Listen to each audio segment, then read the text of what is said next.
Hello दोस्तों, कैसे हैं आप सब लोग। हमारे चैनल ब्लू स्टार हॉरर में आपका स्वागत है।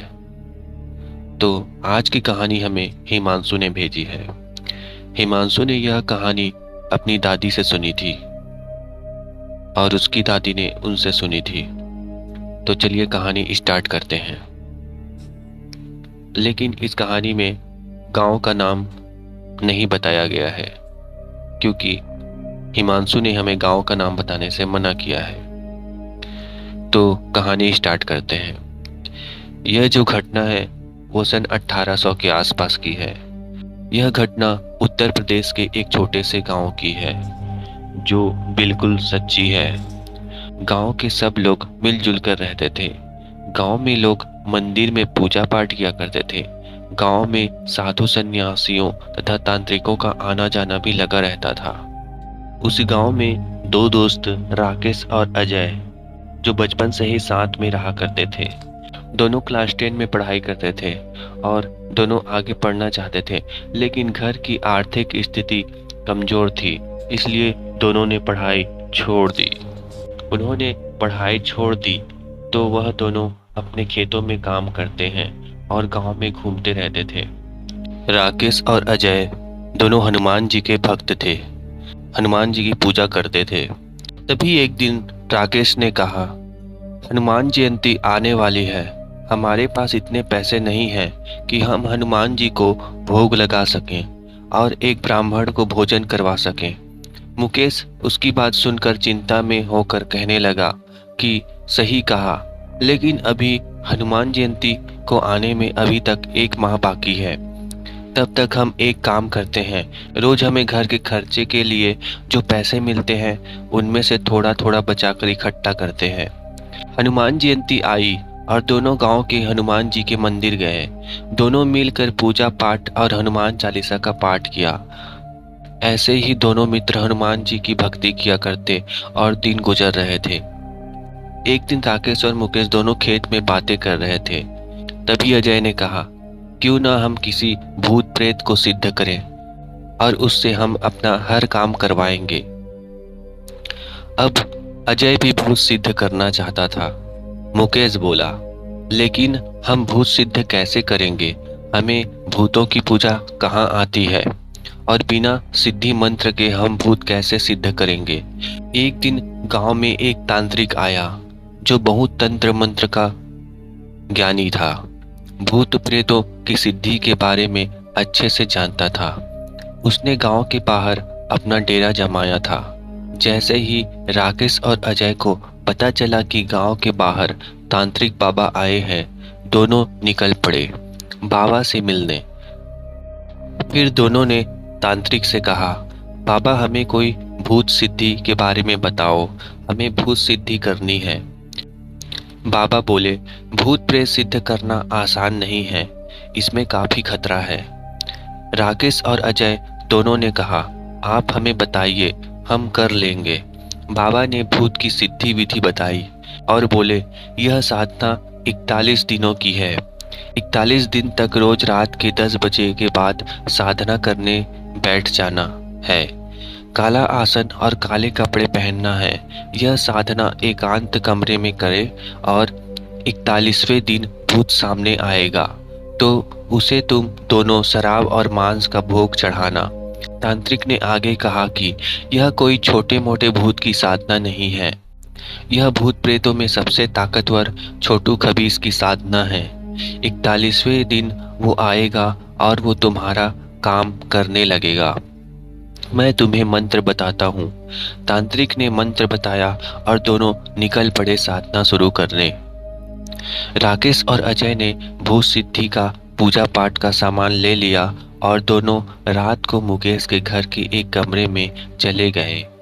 फिर वह आसन पर बैठ गए और दोनों 2 घंटे तक मंत्र को बुदबुदाने लगे। फिर वो अपने कमरे में आकर सो गए। सुबह रोज हनुमान चालीसा और हनुमान जी की भक्ति करने के बाद रात को छोटू खबीस की साधना ऐसे ही करते उन्हें 15 दिन हुए और 21 दिन हुए, लेकिन उन्हें भूत आने का ना कुछ एहसास हुआ और ना ही कोई एक्टिविटी हुई। ऐसे एक 40वां दिन आ गया और दोनों ने भूत सिद्ध का हवन किया और जो तांत्रिक ने भोग बताया वह भी दे दिया। लेकिन उनके पास ना तो छोटू खबीस आया ना ही कोई भूत। दोनों को बहुत गुस्सा आया उस तांत्रिक पर। फिर अजय बोला, यार यह भूत वूत कुछ नहीं होता। दोनों ने यही मान लिया कि उनकी भूत सिद्धि फेल हो गई। लेकिन क्या सच में वो छोटू खबीस आया या नहीं, या फिर आएगा, यह तो समय बताएगा। अगली सुबह दोनों दोस्त अपनी पूजा पाठ में लग गए और 11 बार हनुमान चालीसा पढ़ी और उनके रोज काम में लग गए। दोनों को तांत्रिक पर गुस्सा आ रहा था कि उसने दोनों को मूर्ख बनाया है। फिर दोनों वहां गए जहां तांत्रिक मिला था, लेकिन तांत्रिक अब जा चुका था। दोनों पैदल पैदल गांव वापस आ रहे थे और राकेश ने कहा, अजय हम पहली बार मूर्ख बन गए। मुकेश बोला, हाँ भाई, उस तांत्रिक के कहने पर हमने भूत सिद्ध की सारी क्रियाएं की, लेकिन छोटू खबीस तो क्या एक चूहा तक नहीं आया। अब दोनों मित्रों ने ठान लिया कि वो अब किसी तांत्रिक की बातों में नहीं आएंगे और वो फिर से अपने कामों में लग गए। ऐसे ही दिन निकलते गए और वह अपनी भूत की गई क्रियाओं को भी भूल गए। अब दोनों ने सोचा, हम कब तक ऐसे ही गांव में घूमते रहेंगे, कोई काम देखना चाहिए। तो दोनों गांव से 5 किलोमीटर दूर महुआ कस्बे में गए। दोनों मित्रों ने काम तलाशा। दोनों को काम मिल गया। राकेश अजय सुबह काम से निकलते और रात को लगभग 10 बजे आते। ऐसे ही काम के कारण दोनों इतने बिजी हो गए कि उनकी हनुमान जी की पूजा कम होने लगी। ऐसे ही नौकरी करते हुए उन्हें 2 साल बीत गए। अब उनकी हनुमान जी की पूजा ना के बराबर हो गई। पहले जो दोनों मित्र रोज 11 बार हनुमान चालीसा पढ़ते, अब उन्हीं मित्रों को हनुमान जी की तरफ देखने का भी समय नहीं था। नौकरी की व्यवस्था में राकेश और मुकेश को ना तो छोटू खबीस की सिद्धि याद थी और ना ही हनुमान जी। लेकिन अब उनके सामने वो होने वाला था जो वह 3 साल पहले कर चुके थे। उसका परिणाम दोनों दोस्तों के सामने आने वाला था। एक दिन राकेश और अजय अपने काम से गांव की ओर साथ में चल रहे थे, क्योंकि दोनों एक ही कस्बे में काम करते थे और एक ही समय पर काम से छूटते थे। कभी कभी 10-15 मिनट ऊपर नीचे हो जाता था, तो दोनों साथ चलने के लिए एक दूसरे का इंतजार करते थे। उस दिन भी दोनों साथ में घर को निकले। दोनों अपने काम की बातचीत करते हुए दोनों साथ में चल रहे थे। रात के 10 बजने के बाद सब कुछ वैसे ही शांत हो जाता है। गांव की सुनसान सड़क पर दोनों पैदल चल रहे थे। चारों तरफ रात का सन्नाटा और अंधेरा था। तो दोनों मित्र 2 किलोमीटर ही चले होंगे कि वहां एक पीपल का पेड़ सड़क के किनारे पर था। दोनों मित्र उस पेड़ से आगे की ओर चले ही कि पीछे से किसी ने राकेश के कंधे पर हाथ रखा। अचानक सुनसान सड़क पर चल रहे हो और पीछे से कोई कंधे पर हाथ रख दे तो बंदे की आधी मौत तो उसी समय हो जाती है। लेकिन राकेश थोड़ा कम डरा क्योंकि अजय साथ में था। अब राकेश धीरे से पीछे मुड़ा तो उसे एक 14-15 साल का लड़का नजर आया। उसे देखकर ऐसा लगता था कि वो लगभग 10-12 दिन से नहाया ना होगा। बिखरे बाल, जगह जगह से फटे कपड़े, मुंह गंदा सा भिखारी जैसा। राकेश ने कहा, कौन हो तुम और मुझे इस तरह से पीछे से क्यों पकड़ा? राकेश उस बच्चे की आंखों में आंखें डालकर कहने लगा। तभी लड़के ने कहा, भैया मेरा नाम संजय है, मैं बड़ा भूखा हूँ, क्या आप मुझे कुछ खाने को दे सकते हो? राकेश को बच्चे पर दया आ गई। उसने अपना टिफिन निकाला लेकिन उसमें कुछ नहीं था। अजय ने कहा, मेरे टिफिन में 1 रोटी बची है, मुझे आज भूख कम लग रही है और काम के बोझ के कारण 2 रोटी ही खा पाया। तो अजय ने संजय को 1 रोटी, थोड़ा सा बचा अचार दे दिया। संजय ने ले लिया और पीपल के पेड़ के नीचे बैठकर बड़े चाव से खा रहा था। दोनों दोस्त भी उसके पास बैठ गए।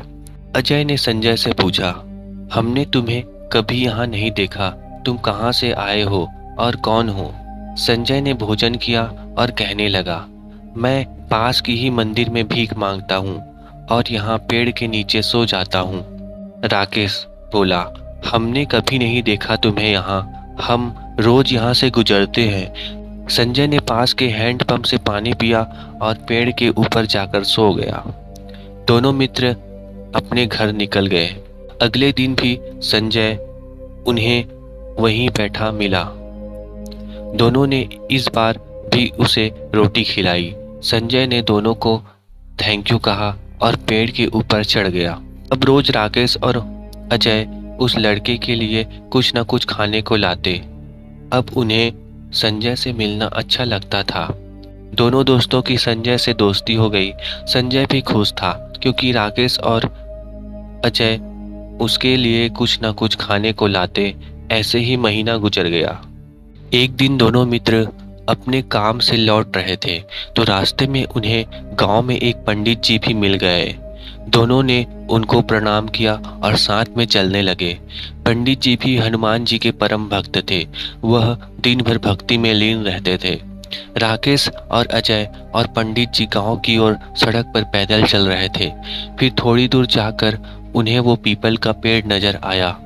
उन्हें अपने दोस्त संजय का ध्यान आया तो दोनों ने पंडित जी से कहा कि यहाँ हमारा दोस्त रहता है जिसे हम रोज कुछ न कुछ खाने को देते हैं।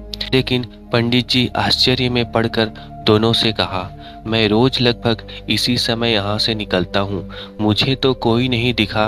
अजय बोला, नहीं पंडित जी, यहाँ पर संजय रहता है। वह दोनों संजय को आवाज देने लगे लेकिन कोई नहीं आया सामने। राकेश बोला, लगता है वह मंदिर में भीख मांग रहा होगा। पंडित जी ने कहा, भाई यहाँ कोई नहीं रहता, चल कोई बात नहीं, चल घर चलते हैं। तीनों घर की ओर चले गए। अगले दिन राकेश अजय काम से लौट रहे थे तो उनको संजय वहीं पेड़ के नीचे बैठा मिला। दोनों दोस्तों के चेहरे खिल उठे। उसके पास गए। दोनों ने संजय से अपना सवाल पूछा। फिर दोनों उससे पूछने लगे। राकेश बोला, तुम कल कहाँ गए और तुम कल क्यों नहीं आए? संजय, मैं तुम दोनों से कुछ कहना चाहता हूँ क्योंकि कल तुम पंडित जी को साथ लाए थे, इसलिए हम दोनों की दोस्ती अब यहीं तक है। दोनों ने कहा, ऐसा क्यों? संजय बोला, तुम दोनों मुझे जानते हो? राकेश, नहीं। संजय, आज से 3 साल पहले तुम दोनों ने कोई साधना की। दोनों ने कहा, हाँ, वो हमने तांत्रिक के कहने पर भूत सिद्धि की साधना की थी, लेकिन हमारे सामने कोई भूत नहीं आया। उस तांत्रिक ने हमें मूर्ख बनाया। अजय ने अचानक संजय से कहा, तुम्हें यह सब कैसे मालूम? तुम सच सच बताओ, कौन हो तुम? संजय बोला, ठीक है, बताता हूँ, सुनो। अब संजय ने कहा कि तुमने जो साधना की थी मैं उसी का फल हूँ। दोनों मित्रों ने आश्चर्य से कहा, मतलब? तब संजय बोला, मैं वही छोटू खबीस हूँ।